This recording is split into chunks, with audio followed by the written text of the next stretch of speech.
अस्सलाम वालेकुम, this is Asad. Dear students, हमारा आज का टॉपिक है dot products of two vectors, और इसको हम scalar product of two vectors भी कह सकते हैं। मतलब जब हम दो वेक्टर्स की मल्टीप्लिकेशंस करेंगे तो हमारे पास जब राइट साइड पे एक स्केलर क्वांटिटी आएगी तो फिर हम इसको कहते हैं डॉट प्रोडक्ट्स या scalar product of two vectors.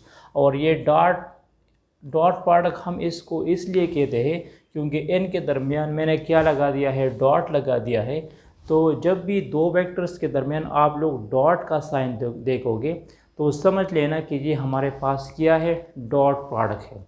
और इस डॉट प्रोडक्ट से हमेशा हमारे पास जो क्वांटिटी आएगी, जो रिजल्ट्स आएगा, वो एक स्केलर नंबर होगा। वो हमारे पास क्या होगा, एक स्केलर नंबर होगा। और फिर यहाँ पे अगर मैं क्रॉस लगाऊंगा तो फिर उसको हम वेक्टर्स प्रोडक्ट्स कह सकते हैं। और वेक्टर प्रोडक्ट से हमारे पास रिजल्ट क्या आएगा, एक वेक्टर आएगा। ठीक है, आगे मैं डिटेल से आप लोगों को एक्सप्लेन करूँगा। प्रॉपर डिफिनीशन हम इस तरह कर सकते हैं, let A and B are two non zero vectors. मतलब डॉट प्रोडक्ट्स के लिए ये ज़रूरी होगा कि ए और बी नॉन ज़ीरो वेक्टर्स होगा। अगर इसमें एक वेक्टर ज़ीरो होगा तो फिर इसका हम डॉट प्रोडक्ट नहीं ले सकते, फिर आंसर हमारे पास ज़ीरो ही आएगा। तो ए और बी नॉन ज़ीरो वेक्टर्स होगा। ज़ीरो वेक्टर्स वो वेक्टर होता है जिसका मैग्नीट्यूड ज़ीरो होगा। अगर किसी वेक्टर का मैग्नीट्यूड ज़ीरो होगा तो फिर उसको हम ज़ीरो वेक्टर्स या नल वेक्टर्स कह सकते हैं। ठीक है, let A and B are non zero vectors, then their dot products को हम किस तरह डिफाइन करते हैं। सपोज़ ये हमारे पास वेक्टर ए है और ये हमारे पास वेक्टर बी है, और इन दोनों वेक्टर्स के दरमियान जो एंगल बनती है वो थीटा है।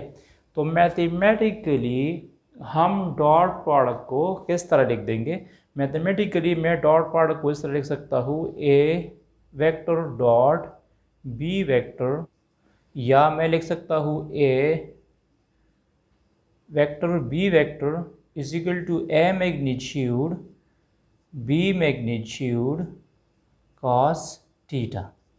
ये डॉट प्रोडक्ट्स की मैथमेटिकल फॉर्म है। ठीक है, और ये थीटा क्या है, theta is the angle between these two vectors. ये थीटा एंगल है इन दो वेक्टर्स के दरमियान।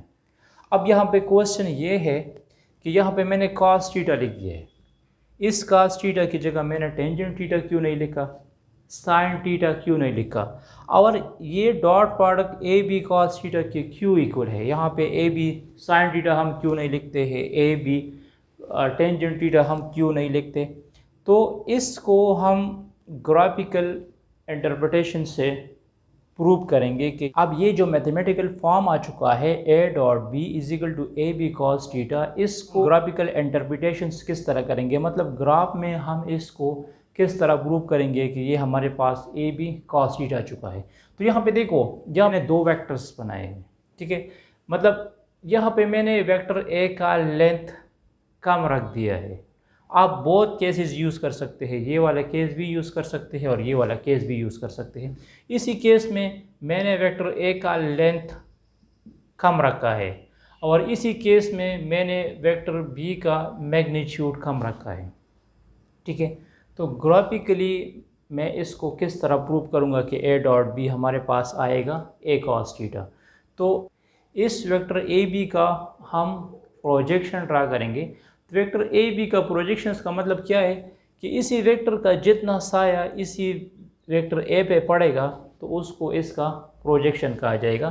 या प्रोजेक्शन में इस तरह ड्रा कर सकता हूँ कि मैं वेक्टर बी का बिल्कुल परपेंडिकुलर लाइन ड्रा करूँगा। तो इसको मैंने पी पॉइंट्स कह दिया सपोज। तो इस ओ से लेकर पी तक इसको हम कहते हैं projection of B on A. O P को हम क्या कहते हैं, ओ पी को हम कहते हैं, ठीक है। अब ये हमारे पास एक राइट एंगल ट्रायंगल बनाता है। क्या बनाता है, राइट एंगल ट्रायंगल बनाता है। तो इसको आप लोग परपेंडिकुलर कह सकते हैं। यह हाइपोटेन्यूज है और ये बेस है। तो यहाँ पे देखो, इसको हाइपोटेन्यूज को मैं रिप्रेजेंट करूँगा बी से। तो कॉस थीटा किसकी इक्वल होता है, कॉस थीटा इक्वल होगा बेस बाय हाइपोटेन्यूज। तो यहाँ बेस की टोटल वैल्यू OP है, इस OP को हम projection of B on A कहते हैं। तो यहाँ पे मैं लिख दूंगा cos theta OP divide by B। तो OP क्या आएगा, B cos थीटा बनेगा। अब यहाँ पे देखो, वेक्टर प्रोडक्ट्स को मैं इस तरह भी डिफाइन कर सकता हूँ कि इस मैग्नीट्यूड ऑफ A को हम प्रोजेक्शन ऑफ B के साथ मल्टीप्लाइड करेंगे। मतलब वेक्टर प्रोडक्ट्स को मैं इस तरह लिख सकता हूँ A dot B projection A। तो मैग्नीट्यूड ऑफ वेक्टर A के साथ ये प्रोजेक्शन मल्टीप्लाइड करो, तो इस प्रोजेक्शन की वैल्यू क्या आ चुकी है, A B cos theta, A B cos theta. ठीक है।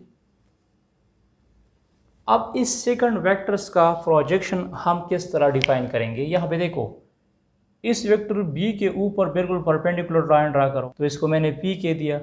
अब ये OP, इस OP को हम कह सकते हैं projection of B on A। अब यहाँ इस OP को हम projection of B on A कह सकते हैं। ठीक है। ये A के ऊपर, मतलब इस B का जितना भी साया पड़ता है इसी वेक्टर A के ऊपर, इसको हम projection of B on A कहते हैं।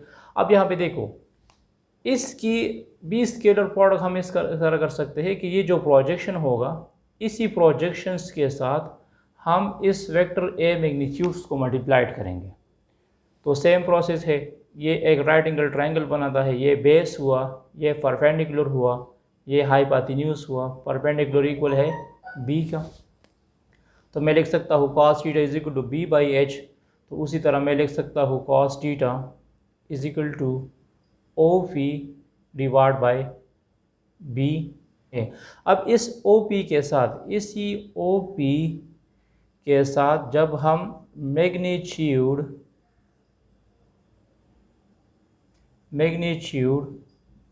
ऑफ A, हम इसको लिख सकते हैं B cos थीटा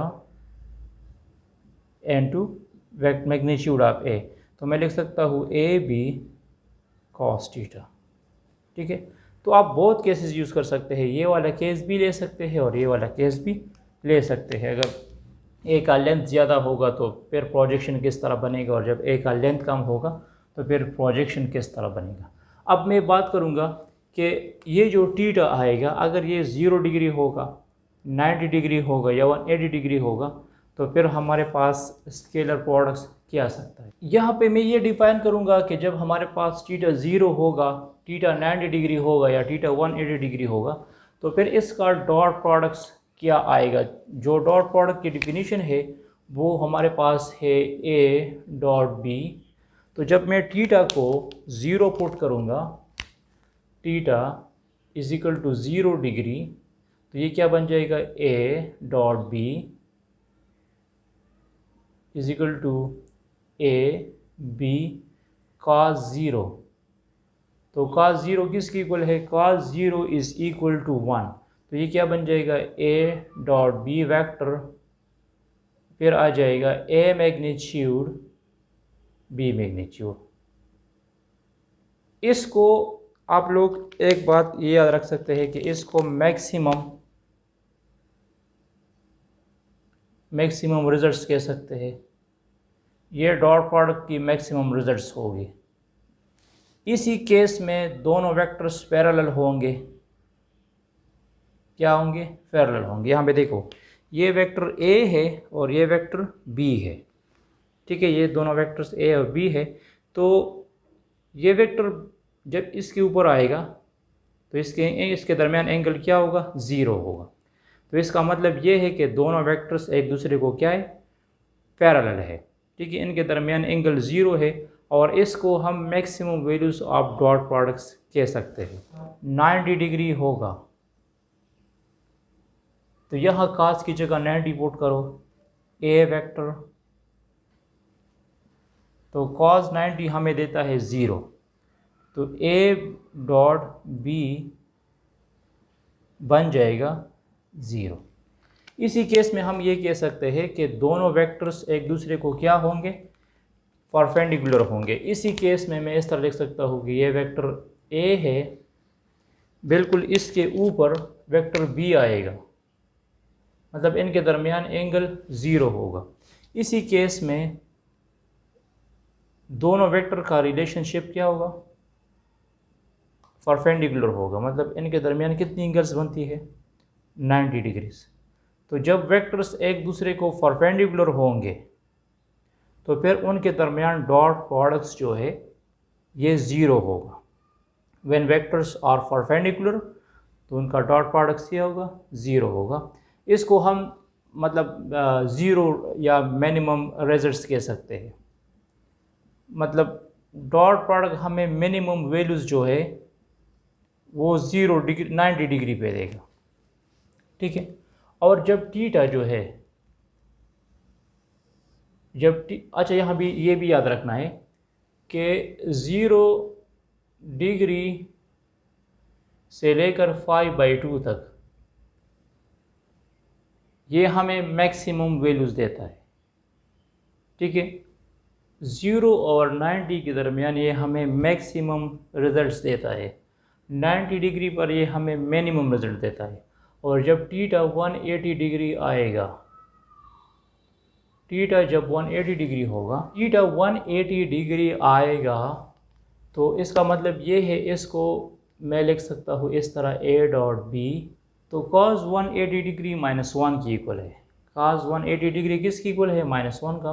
तो मैं लिख सकता हूँ A B is equal to -AB।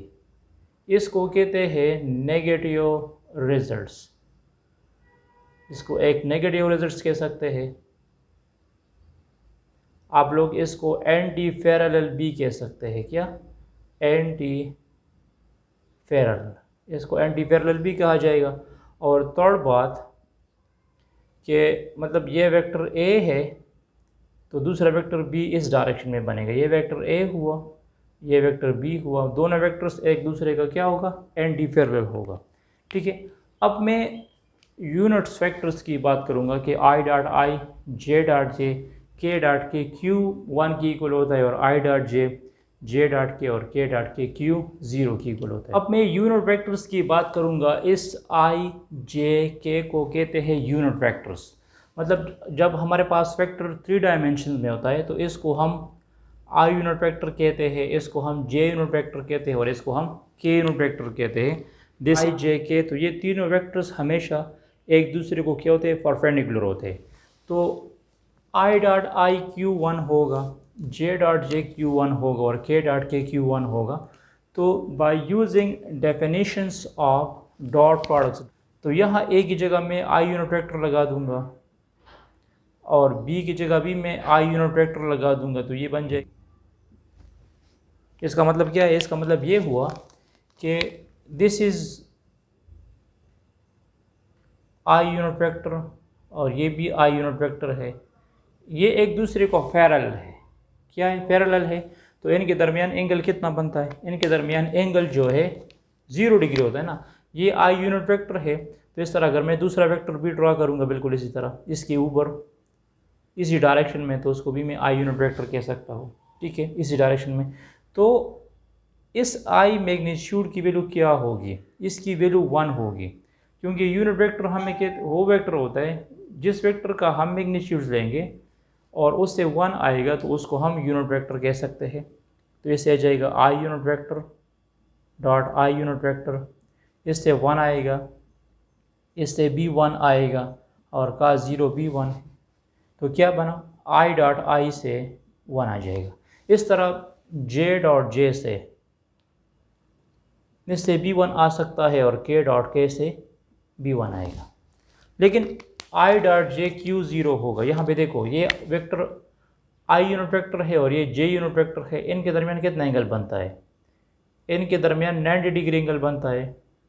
तो जब मैं यहाँ पे cos 90 पुट करूँगा, dot J is equal to I unit vector J unit vector cos 90 degree, ठीक है, या जे डॉट के या के डॉट आई, इनके दरमियान 90 डिग्री एंगल होती है, तो फिर आई डॉट जे भी ज़ीरो होगा, जे डॉट के भी ज़ीरो होगा और के डॉट आई भी ज़ीरो होगा।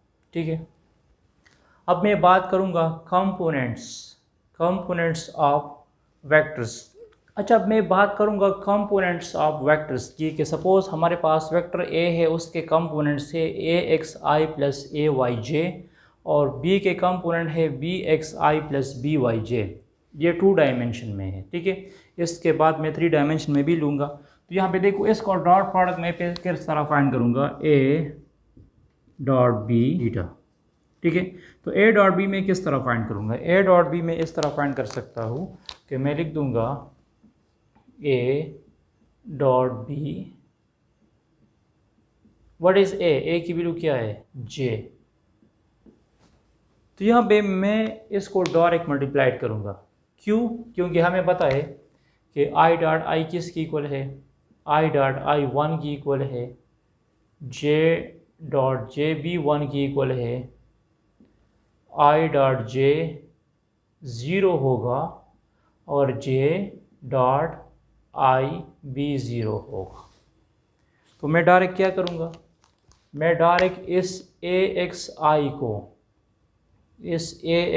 को मैं बी एक्स आई के साथ मल्टीप्लाइड करूँगा।